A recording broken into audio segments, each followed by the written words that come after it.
Hello, welcome to a new episode of Germany in Focus, a podcast made possible by members of The Local. Today, we're talking about a new round of strikes causing travel chaos across Germany. We'll talk about the big changes happening in February, including an update on the dual citizenship law. What habits have you embraced while living in Germany? We are going to discuss the behaviour that you pick up as a foreigner here, from stockpiling herbal tea to being more direct. We'll also hear about how the local readers are becoming more German.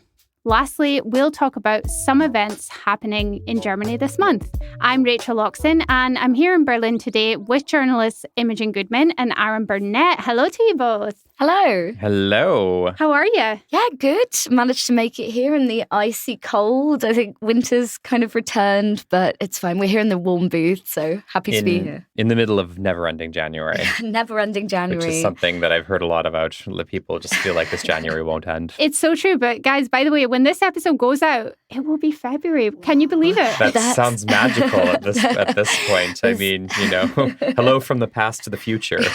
We can't wait to join you. So we've got a lot to get through today. Shall we go for it? Yes. Yep, it's a busy one for us, isn't it? It is. Well, it wouldn't be Germany without strikes. We're seeing so many at the moment. And guess what? There are more. So after the 5-day train driver strike that ended slightly earlier than planned on Monday, but it was still super long, Verdi announced that it was calling a nationwide strike affecting public transport throughout Germany on Friday. There was also set to be disruption at airports on Thursday with security staff walking out. And yeah, we're recording this on the Wednesday, so we're yet to experience it all. But Aaron, can you tell us what's going on with all of this? Why are we seeing so many strikes? Well, by the time this episode is out, we will have seen a strike at airports all over Germany, as you just said, Rach, bringing air travel to a virtual standstill for a day. Friday, and even over the weekend in some places, we're seeing a strike on local public transport everywhere except Bavaria. Now, these are warning strikes by the Verdi Union, which is different to the GDL strike we saw last week that affected long distance and regional train transport.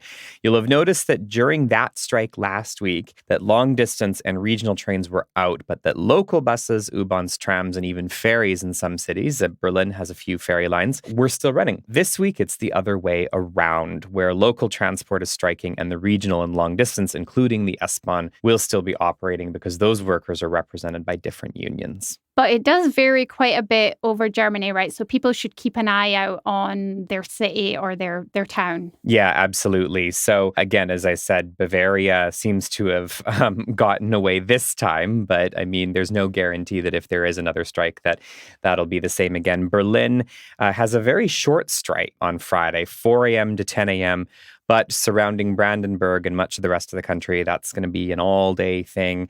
And even up in the northeast state of Mecklenburg-Vorpommern, we'll be seeing some places that might be striking on Saturday or even on Sunday. So there is some variation there. Can we expect more strikes? I wouldn't be surprised. Both the Verdi and the GDL unions representing transport workers are negotiating collective agreements with employers right now, and strikes are a part of demonstrating their leverage. At the center of these negotiations, salaries, shorter working weeks, increased vacation time, and there's still a few negotiation rounds to go. We could see some more strikes yet coming into February or even into March. Well, that isn't the greatest news, but no. We have seen so many already in January, even before then. But I did see a kind of calendar that one of the local news sites had where it showed every day in January, and there was almost every day a strike or a farmer blockade.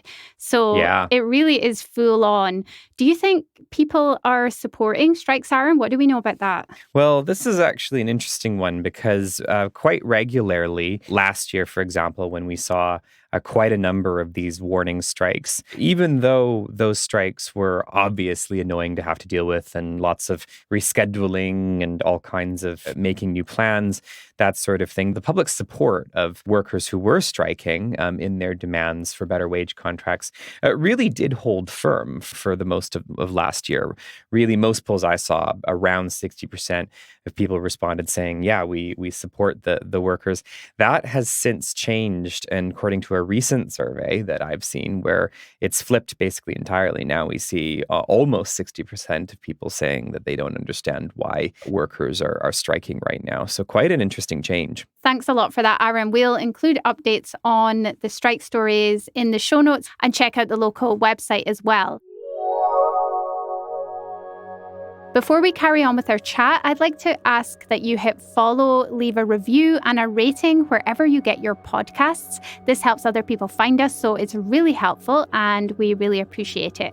And if you do want to support this podcast and our work, you can become a member of The Local. There's a link to a special offer for podcast listeners in the show notes, or you can access it directly at thelocal.de/podcast offer. Okay, guys, so as I said, we're finally into a new month. January has finished. So what we like to do at The Local every month is round up some of the big changes and stuff going on in Germany to let our audience know what's happening. So let's take a look at February. Imogen, let's start off with our favorite topic at the moment. What's happening with the citizenship law this month that we should know about? Ooh, our favorite story. Yes, this is a super exciting time for the dual nationality law. We waited months with no news, desperately waiting, and now all the news is coming along at once. So we just had the vote in the Bundestag last month. And the next big milestone to look out for is on the 2nd of February. And on this date, the Bundesrat, so the upper house of Parliament, should be gearing up to approve the bill and pave the way for this dual nationality law to finally be signed into law. So this is really the last major step in the parliamentary process after the Bundestag. So it's a really exciting step forward for a law that I know a lot of us have been waiting for. Obviously, we are going to be following all these developments really closely as they happen. But for anyone who won't be glued to parliamentary TV on Friday, maybe they have better like things to do, unlike us, we can just say this much. The vote in the Bundesrat is really just a formality. So there is no need to worry about the citizenship law falling at the last hurdle. So after this vote goes through, we are expecting to see the law rubber-stamped by Chancellor Olaf Scholz and also President Frank-Walter Steinmeier. This is a process that normally takes around 2 weeks. And after that, the law should come into force 3 months after that date. So sometime in mid to late May. So very, very exciting. That is really good news. Yeah, mark your calendars. Imogen, are there any other changes that people living in Germany should keep an eye on this month? Yeah, there are quite a few big changes actually happening this month. But one really big one is that the government's controversial heating bill is finally set to come into force on February 27th. So if you don't remember what this was the bill that will require newly installed heating systems to be run on at least 65% renewable energy. Though I must say, the current version of the law is not what it originally was. There are quite a few exceptions. But basically, the whole idea behind this is that the government wants to encourage people to exchange their old oil and gas heating systems for more green or sustainable heating systems, things like heat pumps, for example. And they're trying to incentivize people to get ahead of the game and kind of do this before they actually get forced to. So one way they're doing this is by offering subsidies, which can range anywhere from 30% to 70% of the cost of this new heating system. So that's pretty significant amount of help from the government. One thing to note is that when the law comes in, that will also be the time that you can start applying for these subsidies. And you do actually get 20% extra from the government if you exchange your heating system quickly. So if you are a homeowner, this is something you probably want to start thinking about if you want to get hold of those subsidies. Mm-hmm. Finally, don't forget to check your calendar and plan something extra special to do this month, because we are actually getting a bonus day this February. So this year is actually a leap year. Wow. Yes, I know. Every 4 years we get a leap year. I lose track of them all the time. So this one was a nice surprise. I don't know what I'm going to do with my extra day. I haven't planned it yet, but it does feel nice to just get that little extra gift. Yeah, that's really nice. Actually, my friends in Scotland, they got married on the 29th of February 4 years ago. So they only have an anniversary every 4 years. Amazing. And Does you don't... that save money on anniversary gifts? Or I think it means you were married for a shorter time. I guess so, yeah. I mean, you also Not wouldn't really. want to forget that anniversary, would you? This is your one God, chance yeah. every 4 years to prove that you remember it. But maybe it's easier to remember as well, because that's a very special date. Absolutely. Thanks for that update, Imogen. So when you move to a new country, you get influenced by your new surroundings, whether that's the people or the culture and the customs maybe. So today I thought we could talk about the habits that people pick up after they've moved to Germany. Oh boy. Are you ready for this? Let's see. Yeah. I'm going to kick this off with a list from my friend Alice. So I asked her the habits she's picked up since living in Germany. She's been here about 6.5 years, living in Berlin. And it was such a good list that I thought I have to share it with you guys and our listeners. So Audio listicle on habits. There you go. there you go. So these are the habits she's picked up since moving to Germany. Using a toilet brush all the time and being outraged if there's no toilet brush in a public toilet. Looking at you, UK. That's a good one. That's a good one. I know, right? Absolutely believe in toilet brushes. Me too, since moving to Germany. She continues, everyone for themselves when it comes to getting on a bus or train. Eating a hot meal at lunchtime. Answering honestly when someone asks me if I want the last piece of something. Food in brackets. Oh, God. Actually, I get that now. I have a lot of Irish friends who clearly want the last piece, but they won't admit to wanting it. And then you're just like, just admit that you want it. And then, you'll have to sit there and be like, please have the last piece. And because they're convinced that you want it as well, but you are honest that you don't want it. Please have the last piece. And like, oh, are you sure? I can't impose, blah, blah, blah. And then so I tell some of my Irish friends, I was like, okay, all right. I know that in Ireland you ask 3 times before you accept. So can we skip the next 2 times? And can we just save ourselves? Be efficient with the clock and just pick the last piece and let's go. That's German as well. Efficiency. Yeah. Well, allegedly. Yes, but not for everything. Not for everything. Not for public administration. But True. for this, yes. True. So she also says, in general, saying what I mean more often, so more directness. Right. Sighing loudly in public when something goes wrong or someone does something annoying. Going to the sauna in winter and being relatively chilled about being naked there. Getting my teeth cleaned regularly, although she adds maybe this is just general maturity, and stockpiling herbal tea. Oh, yes. Yeah. I can relate. I've always stockpiled herbal tea, though. I think I have as well, but now it's acceptable. So it's just, you can let it all out. Then again, oh my gosh, I always stockpiled herbal tea. So that's probably where that one came from. Yeah, so I feel like a lot of these kind of allude to the directness of Germans. What do you think? Do you think you guys have become more direct since living here? In a way, I think so. I mean, I hate small talk more than I used to, but I think I always hated it, if I'm honest. And I love being able to dispense with it most of the time. Weirdly, I think I've become more direct and assertive and willing to tell people off, including total strangers. Yeah. I can believe that for Aaron so much. But Aaron can be quite scary. I'm not that scary in real life. There we go. Don't scare the listeners. In a stern way, though, not in a horrible way, but you will just make it be known. Yeah, but actually, I think that's interesting though, because I tend to tell people off for rudeness. It's kind of like, German assertiveness meets Canadian politeness. And I noticed that as Canadians, we have a general expectation of politeness. And then coming to Germany, that's absolutely one of the things that was a bit shocking for me. And I think Alice mentioned that in her list. One big example, the bus thing, is it's everyone for themselves getting off and on the bus. And of course, you're supposed to wait for everyone to exit. And I just get really annoyed when people don't wait for people who clearly, they might have crutches or they might be a bit older or they might need a bit of extra time to get off first. And I will let it be known. I'll be like, look, stand back. This is ridiculous. And they'll kind of look at you weird, like, oh, somebody is actually going to call us out on this.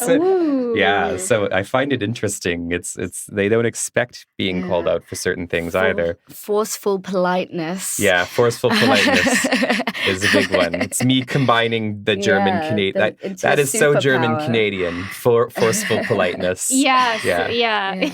I like this term now. I'm going to borrow it. Thanks, Imogen. I mean, I do think on my end, I have also become more assertive.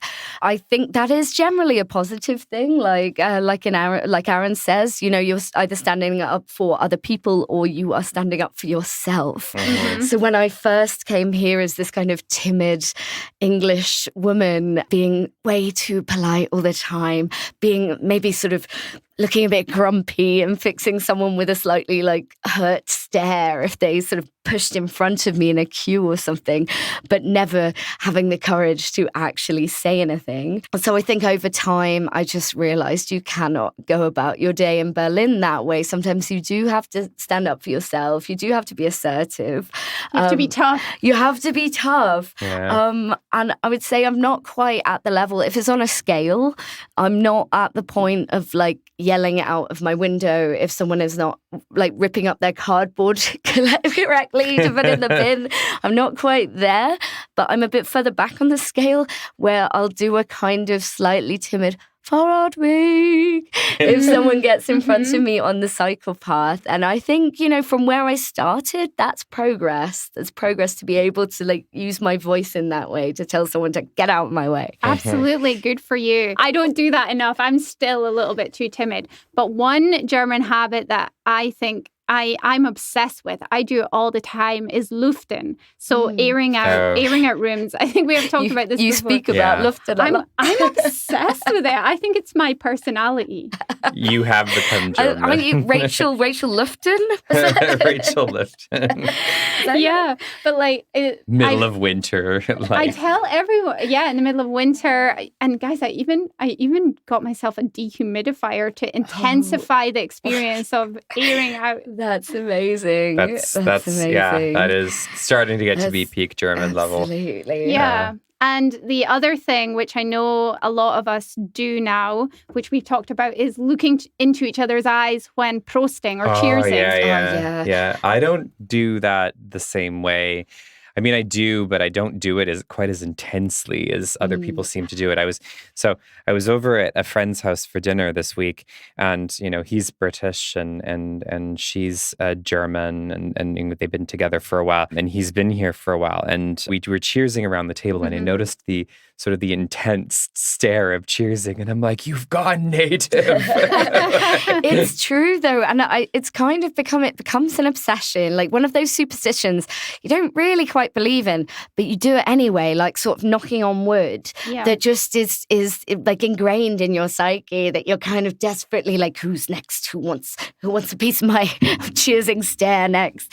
But I do like the intensity of that. Everyone's terrified of the consequences. Yeah, which are 7 years of bad sex, right? So I've heard. They are. Yeah.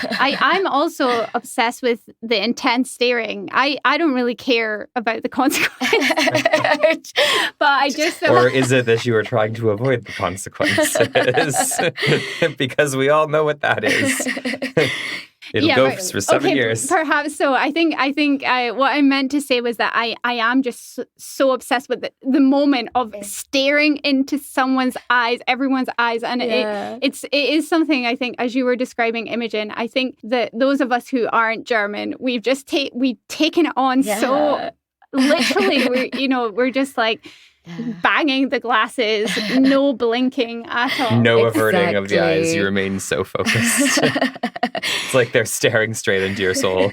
Yes, and I do that to my friends back home. When I go home, I'm like, look into my eyes. And they're like, what?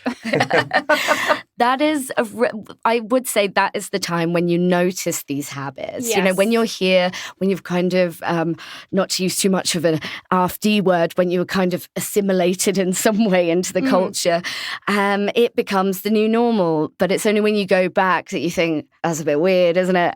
I find this with, carrying cash. I tried to pay with cash at a bird sanctuary in the UK at one point, and they were like, no, card only. So I've definitely somehow got into that habit. I'm not too much of a technophobe, but it's just something you get used to. I think that's probably actually, interestingly enough, one of the German habits that annoys me more now than it ever did. the tendency to need cash. I mean, when I first got here, I was like, oh, okay, all right. And I didn't think that much of it. And I always made sure to have a certain amount of cash. And I have to say, it's getting really annoying now.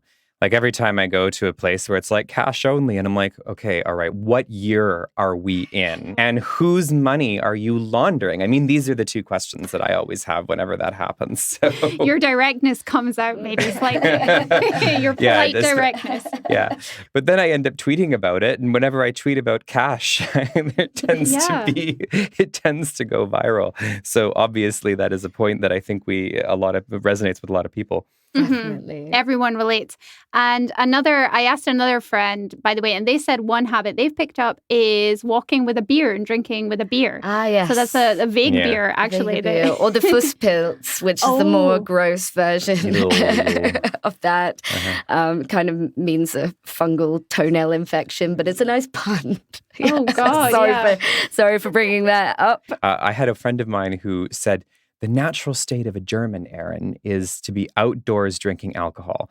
In summer, it's the beer garden, and in winter, it's Glühwein at a Christmas market. And I'm like, this is so true. Yeah, that is absolutely true. Yeah. And we also, can get behind that. Yeah, for sure. And also for me, I wait at the Red Man all the time. Oh, yeah, I don't do that. I do that, and it annoys me, but I can't help it. Yeah. I'm just glued to the pavement. I know exactly what you mean with that. It has become very ingrained that I have to be told by the little man when I go and when I stay.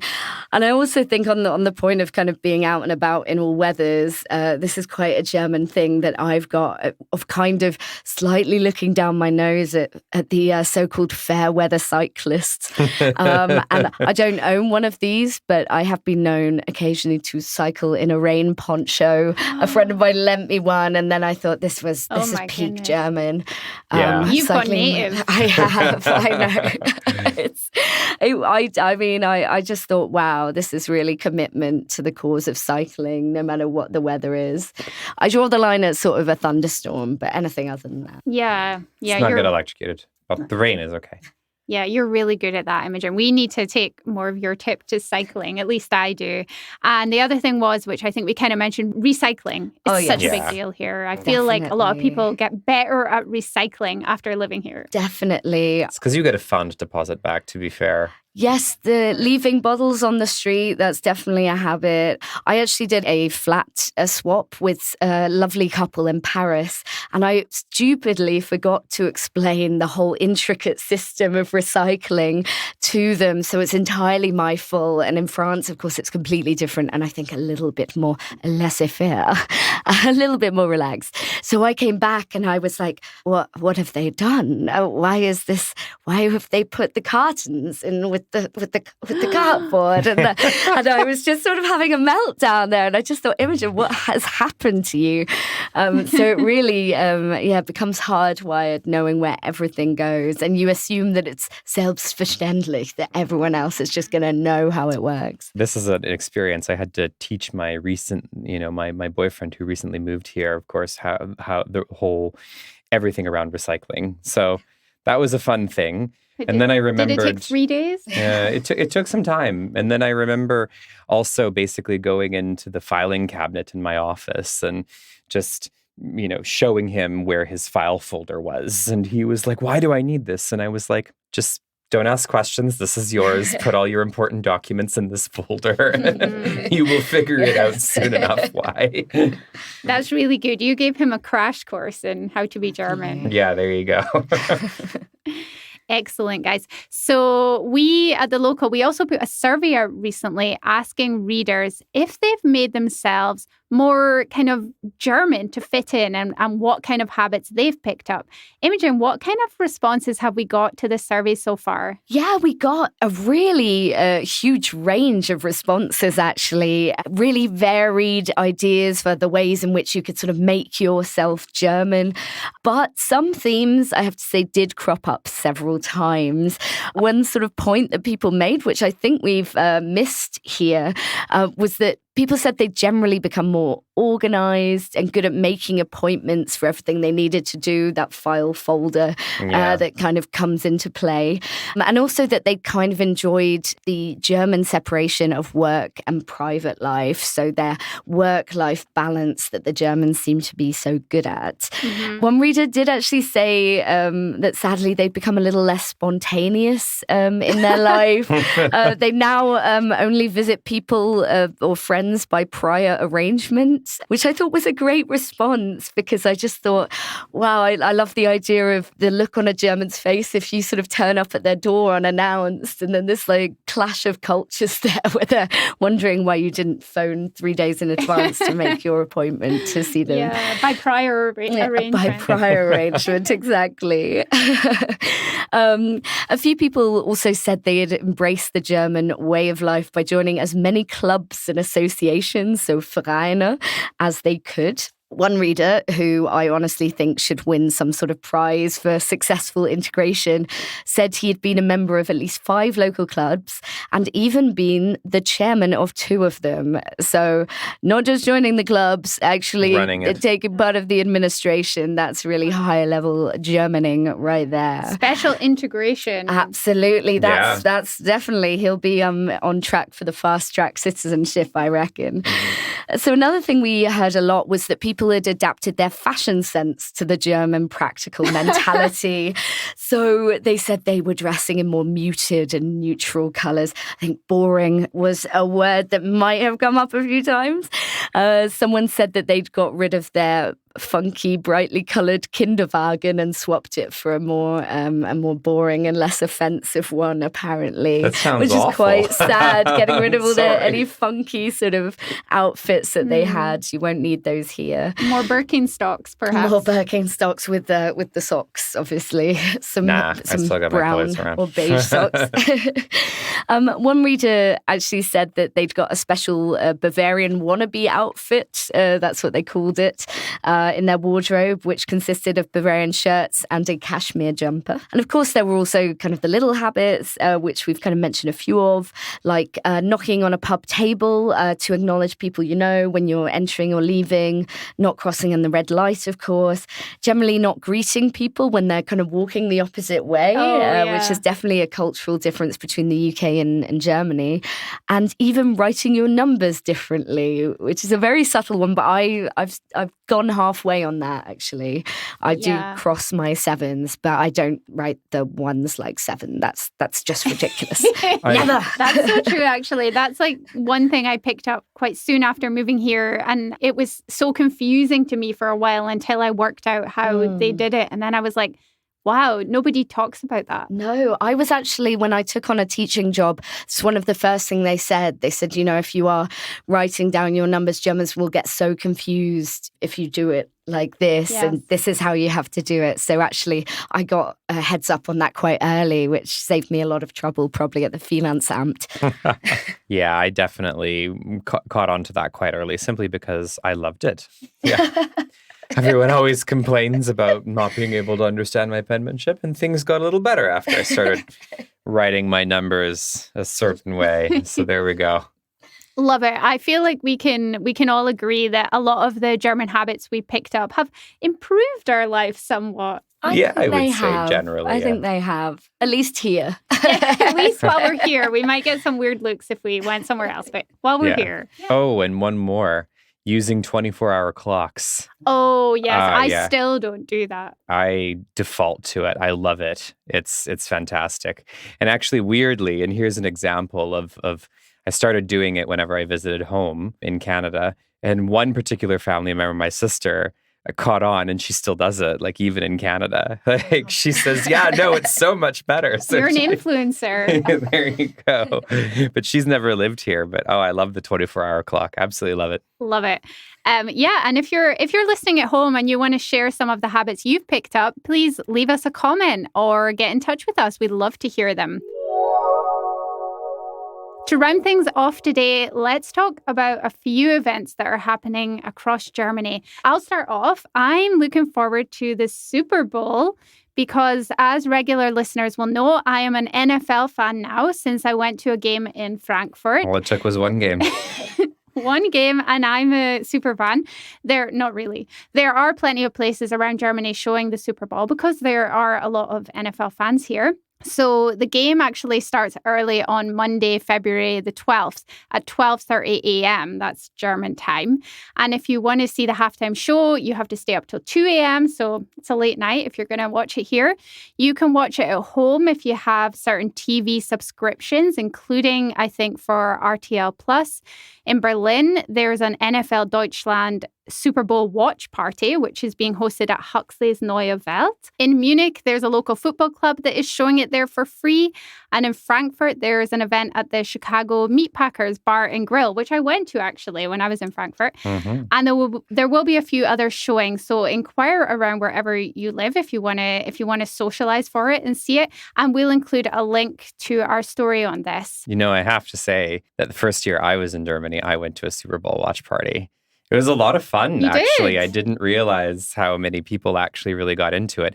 Now, part of the fun may have also been the halftime show that year, which was Madonna. So, oh yeah, you talked about this, your favorite. Yeah, the most iconic Super Bowl halftime show ever. But I mean, definitely an experience that was really fun. There you go. Aaron has recommended it. Imogen, what is your pick for an event? So I do feel a little bad in this mention of February events, not picking Carnival. Obviously, that's a huge one. We've got Rosenmontag this month, but I am a true Berliner and I'm a proud Berliner. So for me, the event of the month has to be Berlinale.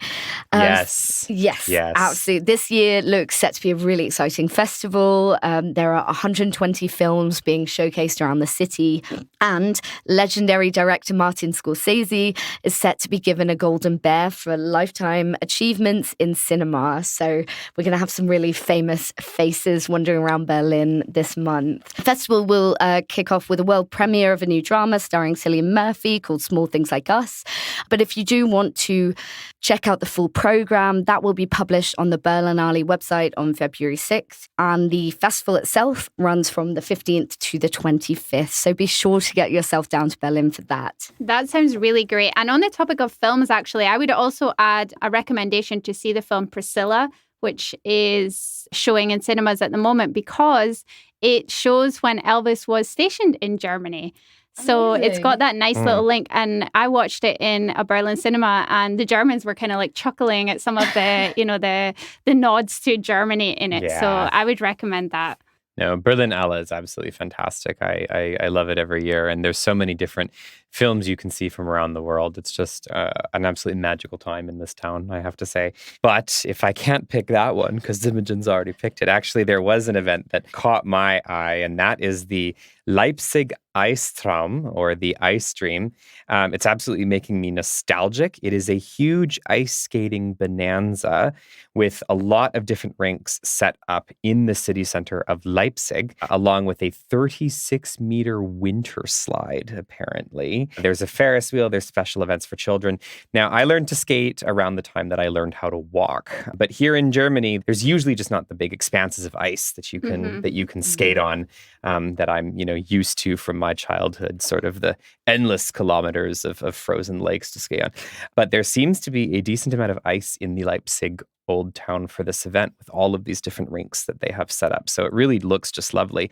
And it runs through all of February straight through to March 3rd. So check that out if you're around there. We will. I love that. Definitely. That sounds great. Sounds like a lot of fun. I did learn to skate when I was younger as well, but I'm not sure if it's something. Is it like riding a bike? Do you remember how to do it? Why don't you try? I'll give it a try. It's now or never. Yeah, try it. See what happens. Yeah. That's it for this week. Thank you so much to all our listeners. As always, we will add the links in the show notes for the stories we've been talking about today. This week's panelists have been Imogen Goodman and Aaron Burnett, and our sound engineer is Reese Edwards. I'm Rachel Logston. We hope you enjoyed listening, and we'll be back again next week. Until then, take care.